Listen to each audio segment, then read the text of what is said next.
आज मैं इस वीडियो में बताने जा रहा हूँ आपको कि बहुत ही अच्छी वीडियो है कि इस वीडियो में आपको पता लगेगा कि शेंगन वीज़ा अप्लाई करने के लिए कंट्री बाय कंट्री आपको कितने फंड्स की ज़रूरत है पर डे के हिसाब से।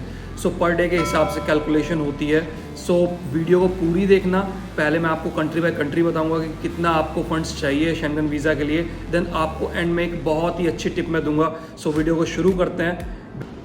Hello everyone, my name is Vikrant और आज मैं आपको दिखाने जा रहा हूँ कि शेंगन वीज़ा लेने के लिए कंट्री बाय कंट्री आपको कितने फंड्स की ज़रूरत पड़ती है। विदाउट एनी डिले वीडियो को पूरी देखना एंड तक। लास्ट में एक बहुत अच्छी मैं टिप बताऊँगा और जो मैं अभी बताने जा रहा हूँ ना 110% गारंटी है कि बैंक स्टेटमेंट की वजह से आपकी एप्लीकेशन रिजेक्ट नहीं होगी शेंगन वीज़ा की। अगर आप अपनी जो बैंक स्टेटमेंट है जो मैं अभी बताने जा रहा हूँ उसके अकॉर्डिंग आप अपनी बैंक स्टेटमेंट बनाते हो तो 110% गारंटी है आपकी जो एप्लीकेशन है वो बैंक स्टेटमेंट की वजह से रिजेक्ट नहीं होगी। चलो विदाउट एनी डिले स्टार्ट करते हैं वीडियो और आपको मैं लेके चलता हूँ अपनी स्क्रीन पे। सबसे पहले आप ये स्क्रीन देख रहे हो, आपको मैं दिखा दूं कि ये एक मैप है शेंगन एरिया का जो जहाँ पे कॉस्ट ऑफ लिविंग यहाँ पे दिखाई गई है। रेड जो एरियाज़ हैं आइसलैंड हो गया, नॉर्वे हो गया और स्विट्ज़रलैंड, यहाँ पे कॉस्ट ऑफ लिविंग काफ़ी हाई है इंक्लूडिंग डेनमार्क। उसके बाद जो एरियाज़ आते हैं वो यूके, आयरलैंड, यूके और अभी ये यूरोपियन यूनियन में नहीं आता है, एग्जिट कर दिया, हम इस पर नहीं जाएंगे। स्वीडन हो गया या फिर यूके कवर कर लेते हैं। एक्चुअली वीज़ा जो है स्पेशल शेंगन वीज़ा के लिए ही नहीं है, मतलब जो इंडिया से जो इंडिया है और वहाँ से जब हम यूरोप के कोई भी कंट्रीज़ के लिए वीज़ा लेते हैं सबके लिए एप्लीकेबल होता है सेम चीज़ जो विजिट वीज़ा हम देते हैं। बाकी जो कंट्रीज़ हैं फिनलैंड और ये सेकंड नंबर, फ्रांस, जर्मनी, ये सब सेकंड नंबर पे आते हैं। उसके बाद स्पेन हो गया, आपका पोलैंड हो गया, ये सब बाकी नेक्स्ट लेवल पे आते हैं। फिर एंड में सबसे कॉस्ट ऑफ लिविंग कम है, पोर्चुगल हो गया, स्पेन हो गया। चलो डेटा की तरफ चलते हैं हम यहाँ से। सबसे पहले नंबर आता है और आपको बताऊंगा कि किस तरीके से कैलकुलेशन करनी है अपने फंड्स की, ठीक है। स्विट्जरलैंड में कॉस्ट ऑफ लिविंग जो पर डे इंडेक्स है वो है 1। ये सारे जो नंबर्स हैं वो यूरो में है। आप अपनी लोकल करेंसी, आप जहाँ से भी हो, इंडिया से हो, कोई और साइड थर्ड कंट्री से हो, you can convert them into your local currency, ठीक है। 112 110 112 यूरो ये पर डे का है। इसको जो भी मैं यहाँ पे दिखा रहा हूँ करेंसी, इसको आप 1.5 से मल्टीप्लाई कर लेना, ठीक है, पर डे, और उतना आपके बैंक अकाउंट में होना चाहिए। मींस 112 के हिसाब से 1.5 टाइम्स इसका हो जाता है 160 के आसपास, ठीक है, 155 160। तो उतना पर डे के हिसाब से आपके अकाउंट में होना चाहिए। दूसरा आता है अगर आपको आइसलैंड जाना है 85, इसको आप 1.5 से कर लेना, ऑलमोस्ट 120 आ गया। नॉर्वे 80, इसका 81, इसका 120 ऑलमोस्ट।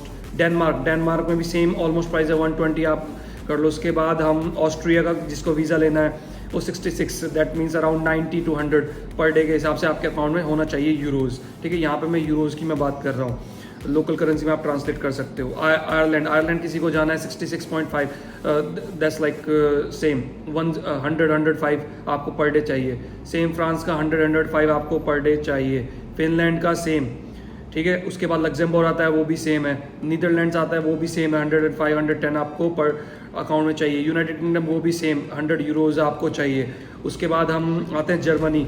ये वो मैं कंट्रीज़ बता रहा हूँ जहाँ पे लोग सबसे ज़्यादा जाना चाहते हैं शेंगन वीज़ा, जहाँ सबसे ज़्यादा एप्लीकेशंस आती हैं।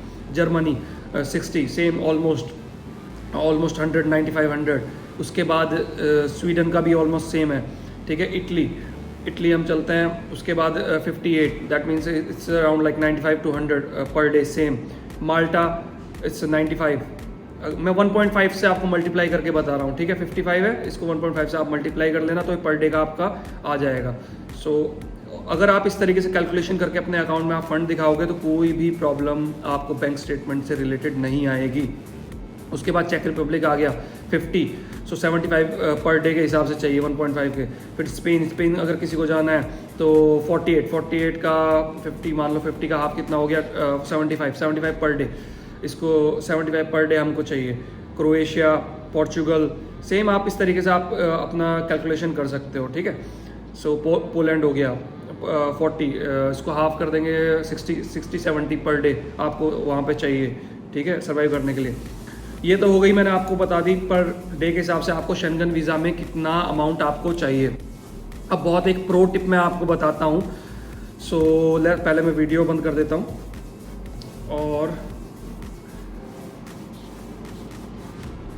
ठीक है। मैं आपको प्रो टिप एक में बता देता हूँ, कुछ कंट्रीज़ जो होती हैं वो regardless of your stay minimum एक अमाउंट मांगती हैं। तो कोई भी कंट्री में आप जाओ, ये तो आपको दिखाना ही है इतना, ठीक है, जो है आप कितने नंबर ऑफ डेज है, लेकिन regardless of your stay number of stage आपको क्या करना है, अपने अकाउंट में मिनिमम 3000 यूरोज़ रखना है। चाहे आप 5 दिन के लिए जाओ, चाहे आप 7 दिन के लिए जाओ, चाहे आप 10 दिन के लिए जाओ, चाहे आप 12 दिन के लिए जाओ, मिनिमम 3000 यूरोज़ आपके अकाउंट में होना चाहिए, ठीक है। उसके ऊपर अगर आपका एक्सीड कर रहा है पर डे, सपोज आपका स्विट्ज़रलैंड का मैं लेता हूँ, स्विट्ज़रलैंड का मैंने बताया था आपके अकाउंट में 150 यूरो पर डे होना चाहिए। अगर आप 30 डेज़ के लिए जा रहे हैं वो बनता है अराउंड 4500 यूरो, 4500 यूरो।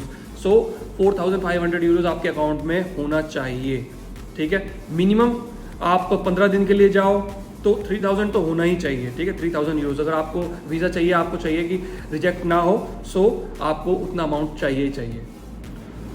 और अगर आप लोगों को कोई भी प्रॉब्लम है ये सब कैलकुलेशन वगैरह करने में, और मैंने इजीली बता ही दिया है, ये तो आप कर ही सकते हो। सो आप मेरा इंस्टाग्राम जो हैंडल है वो स्क्रीन पे आता रहता है, सो ये एक चीज़ है, तो आप लोग मेरे को मैसेज कर सकते हो। लेकिन यार एक चीज़ ध्यान रखना, मेरे को सब्सक्राइब करके तभी आप मेरे को मैसेज में आना, ठीक है। सो बिकॉज मैंने देखा कि 95% जो है ऑडियंस है वो उन लोगों ने सब्सक्राइब नहीं किया है। यार आप लोग नॉलेज ले रहे हो, ठीक है, सो एटलीस्ट आप इतना तो मतलब आपका बनता है, इतना तो सपोर्ट बनता है कि यार एटलीस्ट आप सब्सक्राइब आप कर दो। उसके बाद आप मेरे को डीएम करो, so I will definitely reply, but मैं पहले चेक करूँगा कि अगर आप लोगों ने मुझे सब्सक्राइब किया है या नहीं किया। और अगर आप लोगों को कोई असिस्टेंस चाहिए बिल्कुल मेरे से पर्सनली, सो मैंने जैसे कि एक पिछली अपनी लास्ट वीडियो में आपको बताया भी हुआ है, एक वीडियो बनाई हुई है कि अगर मैंने अपनी एक ट्रैवल एजेंसी ओपन की हुई है, ठीक है। सो आपको कोई भी असिस्टेंस चाहिए 1 to 1, so there is some charges जो मैं लेता हूँ, ठीक है। और उसमें मैं क्या है कि सारे जो आपके डॉक्यूमेंटेशन वो मैं पर्सनली खुद मैं बनाऊँगा, ठीक है। और जो आप लोगों के साइड से होगा उसको मैं खुद पर्सनली आपको असिस्ट करूँगा 1 to 1। और आपकी जो एप्लीकेशन है वीज़ा की, जो वो मैं खुद अपने साइड से प्रॉपर फाइल बना के आपको मैं दूंगा। सो आप लोग उसको लेके जाएं, आपकी जो अपॉइंटमेंट वो मैं बुक करूंगा। सो जब तक वीज़ा ना मिल जाए, so I will be with you guys, ठीक है। So if you guys can trust me, so you can DM me on my Instagram if you want my assistance, so I will definitely help you, because मैं चाहता हूँ कि ज़्यादा से ज़्यादा success rate हो। और जो चार्जेस हैं वो बहुत ही मिनिमम है अगर आप कंपेयर करो दूसरों लोगों के, ठीक है। बाकी शेंगन वीज़ा के कम चार्जेस लेते होंगे, लेकिन वो आपको पर्सनली हेल्प नहीं करके देते, आपका पर्सनली कवर लेटर खुद से बना के नहीं देंगे, पर्सनली आपको बैंक स्टेटमेंट में हेल्प नहीं करेंगे किस टाइप की, वो जस्ट आपसे डॉक्यूमेंट लेते हैं और जस्ट अप्लाई वो कर देते हैं, ठीक है। आपका रिजेक्शन हो और या आपका वीज़ा लगे ना लगे उससे उनको कोई फ़र्क नहीं पड़ता है, they just take it and submit it. But मेरा जो एम है वो ये है कि आपको आपका जो शेंगन वीज़ा है वो मिल जाए, ठीक है। मैं एम करता हूँ सक्सेस रेशियो पे, ठीक है, आपको सक्सेस मिले, ठीक है, आपका जो शेंगन वीज़ा है आपको मिले। और मेरे जो व्यूअर्स हैं, मेरे पास 2 व्यूअर्स ने मुझे बताया फर्स्ट टाइम में उनको भी शेंगन वीज़ा मिल चुका है। स्पेशली जो फर्स्ट टाइमर्स हैं उनको नहीं पता होता, ठीक है, कि वीज़ा लगाने के लिए किस तरीके से डॉक्यूमेंट हम लगाएं। सो आप या तो खुद देखो वीडियोस मैंने बनाई है उस तरीके से कर लो, अगर आपको स्टिल आपको समझ में नहीं आ रहा है, so you can take my personal assistance.